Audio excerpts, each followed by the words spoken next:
Langit dan bumi menjadi saksi bisu akan sebuah kisah penciptaan yang agung, manusia pertama yang mulia, yang diciptakan dengan kasih dan kebijaksanaan Allah Subhanahu wa Ta'ala. Nabi Adam alaihissalam diberikan amanah sebagai nabi pertama yang dipilih oleh Allah untuk menyampaikan tauhid dan menjadi pemimpin pertama di bumi. Allah Subhanahu wa Ta'ala memberitahukan kepada para malaikat tentang keinginannya untuk menciptakan Nabi Adam alaihissalam dan keturunannya. Para malaikat bertanya untuk mencari tahu hikmah di balik penciptaan Adam dan keturunannya, bukan untuk membantah, menghina, atau dengki terhadap keturunan Adam seperti yang dipahami oleh sebagian mufasir. Mereka berkata, apakah engkau hendak menjadikan orang yang merusak dan menumpahkan darah di sana? Menurut salah satu pendapat, kerusakan dan pertumpahan darah sudah pernah terjadi sebelum Nabi Adam alaihissalam diciptakan, dan hal itu dilakukan oleh para jin dan sekelompok jin lainnya. Jin sudah ada 2000 tahun sebelum Adam alaihissalam diciptakan, dan mereka saling menumpahkan darah. Kemudian Allah Subhanahu wa Ta'ala mengirim sepasukan malaikat untuk menghalau mereka ke semenanjung lautan. Menurut pendapat lain, para malaikat mengatakan demikian karena mereka tahu bahwa makhluk-makhluk yang diciptakan dari unsur bumi biasanya berwatak demikian. Lalu Allah Subhanahu wa Ta'ala menjawab pertanyaan para malaikat, "Aku mengetahui apa yang tidak kalian ketahui." Artinya, Allah mengetahui maslahat besar di balik penciptaan manusia yang tidak mereka ketahui. Di antaranya akan muncul para nabi, rasul, orang-orang syidikin, dan syuhada dari keturunan Nabi Adam alaihissalam. Allah Subhanahu wa Ta'ala telah menciptakan Nabi Adam alaihissalam berdasarkan bentuknya. Nabi Adam alaihissalam diciptakan dari tanah yang diambil dari berbagai hamparan bumi.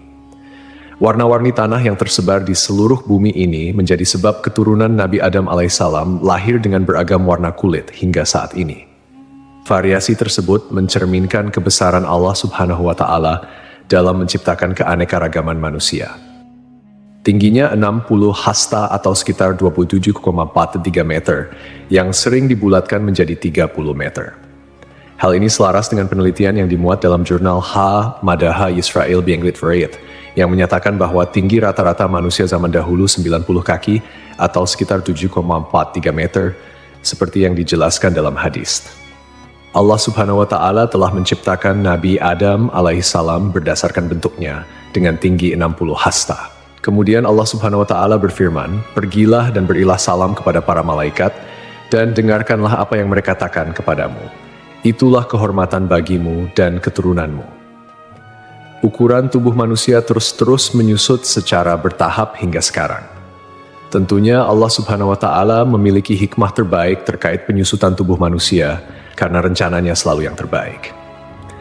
Meski manusia saat ini tidak memiliki postur tubuh setinggi Nabi Adam alaihissalam, Rasulullah Shallallahu Alaihi Wasallam menyampaikan kabar bahwa penghuni surga nantinya akan memiliki postur tubuh yang serupa dengan nenek moyang mereka, yaitu Nabi Adam alaihissalam. Tubuh penghuni surga akan kembali ke bentuk awal penciptaan manusia. Seperti yang disabdakan Rasulullah Shallallahu Alaihi Wasallam, sesungguhnya tinggi badan para penghuni surga ketika mereka memasuki surga adalah 60 hasta, seperti pohon kurma yang tinggi. Mereka makan buah-buah pohon di surga sambil berdiri. Allah Subhanahu wa Ta'ala juga mengajarkan kepada Nabi Adam alaihissalam nama-nama semua benda yang diketahui manusia, mulai dari nama manusia, hewan, bumi, tanah, lautan, gunung, unta, keledai, hingga nama-nama benda lainnya. Allah Subhanahu wa Ta'ala juga mengajarkan nama lembaran, takdir, dan lainnya. Allah Subhanahu wa Ta'ala mengajarkan nama-nama benda dan sifat-sifatnya, mulai dari benda-benda besar hingga kecil.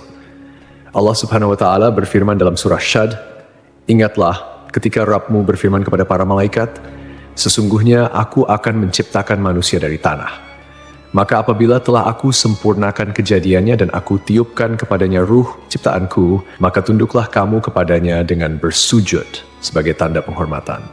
Maka seluruh malaikat itu bersujud semuanya bersama-sama, kecuali iblis. Dia menyombongkan diri dan dia termasuk golongan yang kafir. Allah berfirman, "Hai iblis, apakah yang menghalangimu sujud kepada yang telah aku ciptakan dengan kedua tanganku? Apakah kamu menyombongkan diri ataukah kamu merasa termasuk orang-orang yang lebih tinggi?" Iblis berkata, "Aku lebih baik daripadanya, karena engkau ciptakan aku dari api, sedangkan dia engkau ciptakan dari tanah." Allah berfirman, "Maka keluarlah kamu dari surga, sesungguhnya kamu adalah orang yang terkutuk, dan sesungguhnya kutukanku tetap atasmu sampai hari pembalasan." Iblis berkata, "Ya Tuhanku, tangguhkanlah aku sampai pada hari mereka dibangkitkan." Allah berfirman, "Maka sesungguhnya kamu termasuk golongan yang diberi penangguhan sampai pada hari yang telah ditentukan waktunya, yaitu hari kiamat." Iblis menjawab, "Demi kemuliaanmu, pasti aku akan menyesatkan mereka semuanya, kecuali hamba-hambamu yang terpilih di antara mereka." Allah berfirman, "Maka yang benar adalah sumpahku, dan hanya kebenaran itulah yang aku katakan. Sungguh, aku akan memenuhi neraka jahanam dengan kamu dan dengan orang-orang yang mengikutimu di antara mereka semuanya." Surah Syad 71 hingga 78. Hasan al-Basri menuturkan iblis sama sekali bukan golongan malaikat. Pada mulanya, iblis berasal dari golongan jin. Namun, kala mereka berbuat onar di bumi, Allah mengutus sepasukan malaikat, membunuh dan mengusir mereka ke semenanjung-semenanjung lautan. Iblis termasuk di antara jin yang ditawan, kemudian dibawa naik ke langit, dan kemudian ia singgah di sana. Saat para malaikat diperintahkan bersujud, iblis enggan menuruti perintah itu. Ibnu Mas'ud menyatakan, iblis pada mulanya adalah pemimpin para malaikat di langit paling bawah. Ibnu Abbas menambahkan, namanya Azazil. Riwayat lain menyebutkan namanya Harits. Ada juga yang menyatakan, iblis berasal dari salah satu golongan malaikat bernama jin. Mereka bertugas menjaga surga. Ia termasuk yang paling mulia, paling banyak ilmu dan ibadah di antara mereka dan memiliki 4 sayap. Namun kemudian Allah mengubah wujudnya menjadi setan yang terkutuk. Allah memerintahkan Adam alaihissalam untuk tinggal di surga bersama istrinya. Allah berfirman, "Dan kami berfirman, wahai Adam, tinggallah engkau dan istrimu di dalam surga dan makanlah dengan nikmat berbagai makanan yang ada di sana sesukamu. Tetapi janganlah kamu dekati pohon ini, nanti kamu termasuk orang-orang yang zalim." Al-Baqarah 35. Iblis dikeluarkan dari surga dan Adam ditempatkan di surga. Adam berjalan di sana seorang diri tanpa seorang istri mendampingi agar bisa merasa senang. Adam lalu terlelap sesaat. Setelah bangun, ternyata ada seorang wanita duduk di dekat kepalanya. Ia diciptakan Allah dari tulang rusuk Adam. Adam bertanya, "Kamu siapa?" "Aku seorang wanita," jawab Hawa. "Kenapa kau diciptakan?" tanya Adam. "Agar kau merasa senang padaku," jawabnya. Para malaikat kemudian bertanya kepada Adam karena mereka tahu luasnya ilmu Adam. "Siapa namanya, wahai Adam?" Nabi Adam menjawab, "Namanya Hawa." "Kenapa disebut Hawa?" tanya para malaikat. "Karena ia diciptakan dari benda hidup," jawab Adam. Hawa diciptakan dari tulang rusuk sebelah kiri yang paling pendek saat ia tidur. Kemudian tulang tersebut diganti dengan daging. Setelah Hawa diciptakan dan hidup bersama Adam di surga, di dalam surga tersebut, Adam dan Hawa memperoleh bimbingan, tuntunan, perintah, dan larangan dari Allah, sebagaimana yang diberikan kepada umat manusia di dunia. Allah mengizinkan keduanya menikmati segala jenis makanan yang ada di surga, kecuali buah dari pohon terlarang. Para mufasir memiliki beragam pendapat terkait pohon dan buah terlarang ini. Sebagian ulama berpendapat yang dimaksud adalah pohon anggur. Orang-orang Yahudi mengatakan pohon yang dimaksud adalah gandum. Biji-bijian gandum ini lebih lembut dari keju dan lebih manis dari madu. Sebagian ulama lain mengatakan bahwa buah tersebut adalah kurma. Sementara Abu Aliyah menyatakan, siapapun yang memakan buah pohon tersebut pasti mengeluarkan hadas, dan di surga tidak patut ada hadas. Perbedaan pendapat ini intinya hampir sama. Allah sengaja tidak menyebut buah apa persisnya. Andai ada maslahat di balik penyebutan nama buah yang dimaksud, tentu sudah Allah sebutkan, sama seperti hal-hal lain yang tidak disebutkan namanya dalam Al-Quran. Lalu iblis berusaha mengeluarkan Adam alaihissalam karena iri dengan kemuliaan yang diberikan oleh Allah kepadanya. Tipu daya berupa bujukan dan rayuan dilakukan oleh iblis agar dapat mengeluarkan keduanya dari surga. Iblis membisikkan pikiran jahat dan berkata kepada Adam, "Wahai Adam, maukah aku tunjukkan kepadamu pohon keabadian dan kerajaan yang tidak akan binasa? Rabbmu hanya melarang kamu berdua mendekati pohon ini dan melarang kalian berdua memakan buah ini, tidak lain agar kalian berdua tidak menjadi malaikat atau kekal selamanya di surga." Artinya, jika kalian berdua memakan buah itu, kalian berdua menjadi malaikat atau kekal selamanya di surga. Dan setan bersumpah kepada keduanya, "Sesungguhnya aku ini benar-benar termasuk para penasehat." Setan membujuk mereka dengan tipu daya. Hawa lebih dulu memakan buah pohon tersebut, dan dialah yang menyebabkan Adam memakannya. Andai saja Hawa tidak mengkhianati suaminya, Adam tidak akan memakan buah pohon terlarang tersebut. Ketika mereka mencicipi buah pohon itu, tampaklah oleh mereka auratnya. Saat itu kedua mata Adam dan Hawa terbelalak dan keduanya mengetahui bahwa mereka telanjang.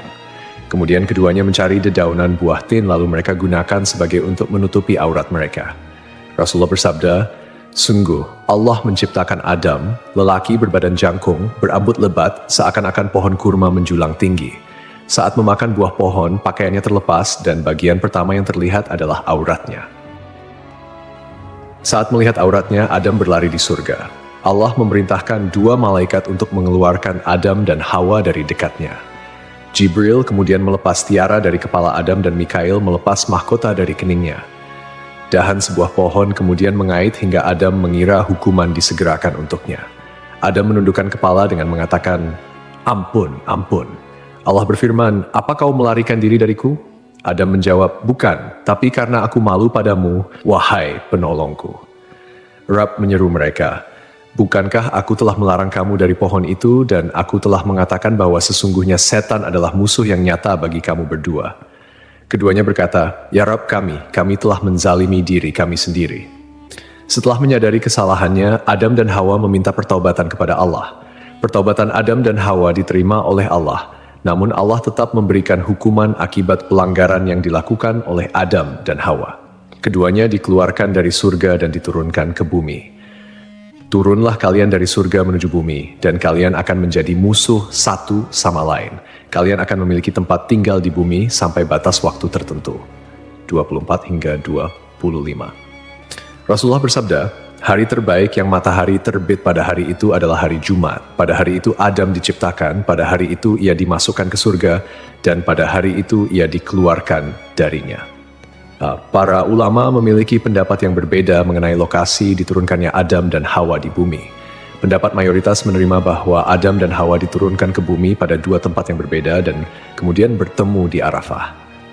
At-Tabari, At-Tabrani, Abu Nuaim, dan Ibnu Asakir meriwayatkan bahwa Adam alaihi salam diturunkan ke bumi di India.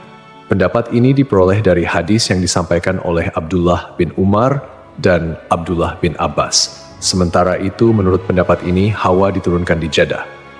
Riwayat lain menyatakan bahwa Adam dan Hawa diturunkan di Shofa dan Marwah, di mana Adam di Shofa sedangkan Hawa di Marwah.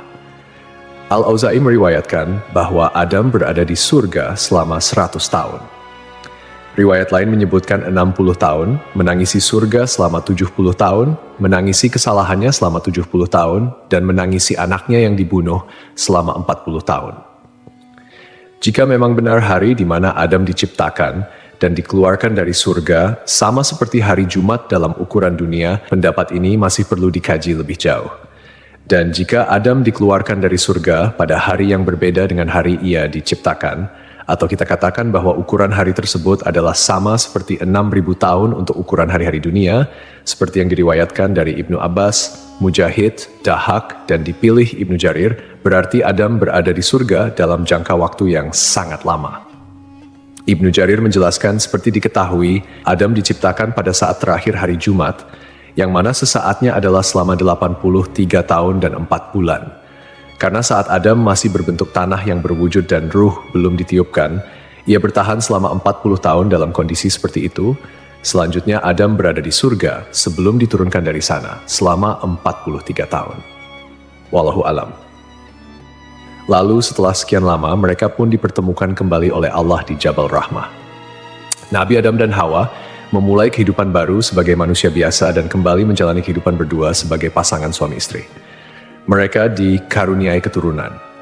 Setiap kali melahirkan, Hawa melahirkan sepasang anak lelaki dan perempuan. Adam diperintahkan untuk menikahkan setiap anak lelaki dengan saudari kembar saudaranya, dan setiap anak perempuan dengan saudara kembar saudarinya. Tidak halal saudara perempuan menikah dengan saudara lelaki yang lahir bersamaan. Setelah itu, populasi manusia menyebar di berbagai belahan bumi. Hawa melahirkan 40 anak dalam 20 kali kehamilan. Allah menurunkan Adam dari surga ke bumi dan mengajarkan segala kerajinan padanya.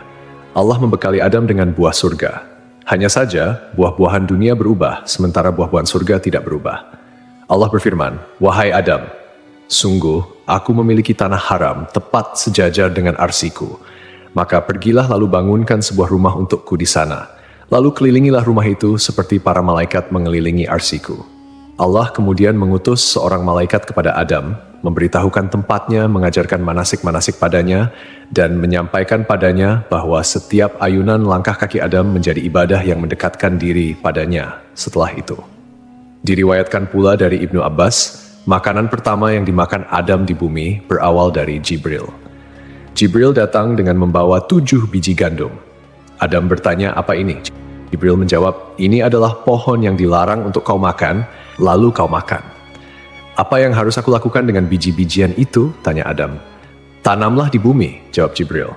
Adam kemudian menanam biji-bijian gandum tersebut. Berat setiap bijinya lebih dari berat 100.000 biji gandum dunia. Gandum kemudian tumbuh, Adam lalu memanennya. Setelah itu, Adam memisahkan kulit dan isi biji gandum, kemudian menampi. Setelah itu, ia tumbuk, membuat adonan, dan ia jadikan roti. Kemudian, setelah melalui jerih payah yang cukup melelahkan, Adam alaihissalam pun memakannya.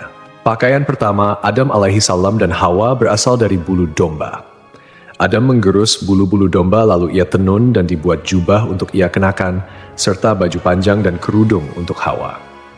Setelah bertemu dan kembali menjalani kehidupan berdua sebagai pasangan suami istri, mereka dikaruniai keturunan. Saat itu, setiap kali Hawa melahirkan, akan selalu lahir anak kembar laki-laki dan perempuan. Kelahiran anak kembar pertama diberi nama Kabil dan Iklima. Kemudian kelahiran anak kembar kedua diberi nama Habil dan Labuda. Ketika anak-anak Nabi Adam alaihissalam dan Hawa tumbuh dewasa, mereka pun memiliki karakter dan sifat yang berbeda. Kabil mempunyai sifat yang keras, sedangkan Habil mempunyai sifat yang lebih lemah lembut dan sabar. Kemudian, anak perempuan Iklima menjadi remaja yang memiliki paras yang cantik, sementara Labuda biasa-biasa saja. Seiring bertambahnya usia, mereka mulai tertarik pada lawan jenis. Hingga Allah menurunkan kepada Nabi Adam alaihissalam dan Hawa bahwa keempat anaknya harus dinikahkan sesuai aturan yang tidak memperbolehkan pernikahan dengan anak kembar. Dengan kata lain, Kabil tidak bisa menikah dengan Iklima, begitupun Habil yang tidak bisa menikahi Labuda.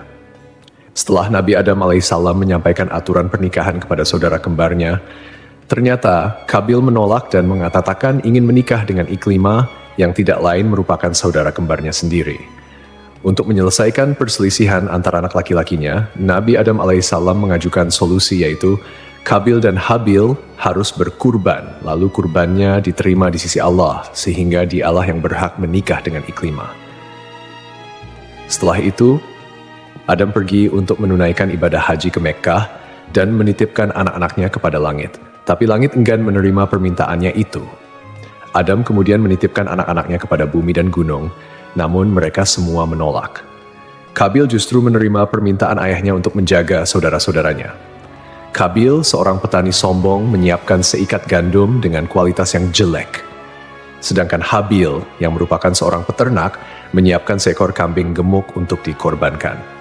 Kurban keduanya disimpan di tengah lapangan. Tak lama kemudian, Allah menurunkan api dan memakan kurban Habil, sementara kurban milik Kabil dibiarkan. Artinya, Allah menerima kurban Habil dan diperbolehkan menikah dengan Iklima. Suatu malam, Habil tidak kunjung pulang mengembala kambing. Setelah mencari-cari, Kabil bertemu Habil. Kabil berkata pada Habil, "Kurbanmu diterima sementara kurbanku tidak." Habil menyahut, "Sesungguhnya Allah hanya menerima amal dari orang yang bertakwa." Kabil marah saat itu dan memukulkan benda tumpul yang ia bawa hingga Habil meninggal dunia. Allah berfirman, "Dan ceritakanlah Muhammad yang sebenarnya kepada mereka tentang kisah kedua putra Adam ketika keduanya mempersembahkan kurban, maka kurban salah seorang dari mereka berdua, Habil, diterima dan dari yang lain tidak diterima. Dia berkata, 'Sungguh aku pasti membunuhmu.' Dia Habil berkata, 'Sesungguhnya Allah hanya menerima amal dari orang yang bertakwa. Sungguh, jika engkau menggerakkan tanganmu kepadaku untuk membunuhku, aku tidak akan menggerakkan tanganku kepadamu untuk membunuhmu. Aku takut kepada Allah, Rabb seluruh alam. Sesungguhnya aku ingin agar engkau kembali dengan bawa dosa membunuhku dan dosamu sendiri, maka engkau akan menjadi penghuni neraka. Peristiwa itu menjadi pembunuhan pertama di bumi. Karena ketakutan dan bingung, ia tidak tahu bagaimana cara menyembunyikan Habil yang sudah mati. Kabil berusaha membuangnya ke laut, tetapi ombak mendorong tubuh Habil hingga ke tepian. Akhirnya Kabil memohon ampun kepada Allah dan bertaubat atas segala perbuatannya. Sampai akhirnya Kabil melihat seekor burung gagak di atas pohon dan seekor burung gagak mati. Burung gagak yang masih hidup membawa burung gagak yang mati itu ke tanah. Burung gagak tersebut kemudian membuat lubang di tanah dan mendorong gagak yang mati itu ke dalamnya. Kabil akhirnya paham dan meniru cara burung gagak itu. Mengenai lokasi terbunuhnya Habil, menurut keterangan beberapa ulama, berada di kawasan pegunungan Kasyun sebelah utara Damaskus. Terdapat sebuah gua bernama Gua Dam yang dikenal sebagai tempat Kabil membunuh saudaranya, Habil. Reaksi Nabi Adam ketika mengetahui bahwa Habil dibunuh oleh Kabil digambarkan dalam beberapa riwayat, meskipun tidak secara langsung dicatat dalam Al-Quran. Ketika berita kematian Habil sampai kepada Adam, ia merasakan kesedihan yang mendalam dan hancur melihat salah satu anaknya melakukan tindakan yang sangat tragis dan tidak bermoral. Kesedihan ini menjadi ujian baginya sebagai seorang ayah, dan ia berusaha mengajarkan anak-anaknya tentang akibat dari perbuatan buruk serta pentingnya menjaga hubungan baik antar saudara. Nabi Adam mengingat kembali ajaran yang diberikan Allah mengenai persaudaraan dan kebaikan, sehingga ia merasa sangat terpukul oleh tindakan Kabil yang mengakibatkan pembunuhan pertama di bumi. Dalam kesedihannya, Adam berdoa kepada Allah memohon ampunan dan petunjuk atas apa yang telah terjadi. Dia juga berusaha untuk menjelaskan kepada Kabil tentang dampak dari tindakan buruknya, menekankan bahwa Allah hanya menerima amal dari orang yang bertakwa, dan bahwa setiap perbuatan memiliki konsekuensi. Melalui momen duka ini, Adam berusaha mengingatkan anak-anaknya untuk selalu kembali kepada kebaikan dan menjauhi segala bentuk kejahatan, mengajarkan mereka bahwa penyesalan dan tobat adalah jalan menuju pengampunan Allah. Dikisahkan sebelum akhir hayatnya, Nabi Adam alaihissalam meminta putranya untuk membawakan buah dari surga. Adam menginginkan setandan buah anggur surga. Anak-anaknya kemudian mencarikan buah anggur untuknya dan mereka berpapasan dengan para malaikat. Para malaikat bertanya, "Kalian hendak kemana, anak-anak Adam?" Mereka menjawab, "Ayah kami menginginkan setandan buah anggur surga." Para malaikat berkata, "Pulanglah, kalian sudah tidak perlu lagi mencari buah itu." Lalu, para malaikat mencabut nyawa Adam, memandikan, memberi kamper, dan mengafani jenazahnya. Jibril menyalatkan jenazahnya dan para malaikat syalat di belakangnya. Setelah itu, mereka mengubur jenazah Adam. Para malaikat selanjutnya berkata, "Inilah syariat kalian dalam mengurus jenazah." Kemudian, sebelum pergi, mereka berpesan agar kematian Adam menjadi pelajaran bagi umat. Sebab dari peristiwa itu, manusia bisa mengenali prosesi dan ritual pemakaman. Adam meninggal dunia setahun setelah Hawa meninggal. Ulama berbeda pendapat terkait lokasi pemakaman Adam. Menurut riwayat yang masyhur, Adam dimakamkan di dekat sebuah gunung di India, tempat ia diturunkan dari surga. Menurut sumber lain, Adam dimakamkan di gunung Abu Qubais, Mekkah. Sumber lain menyebutkan, sebelum banjir besar terjadi, Nabi Nuh memindahkan jasad Adam dan Hawa dalam sebuah peti. Lalu ia makamkan di Baitul Maqdis, seperti yang disampaikan oleh Ibn Jarir.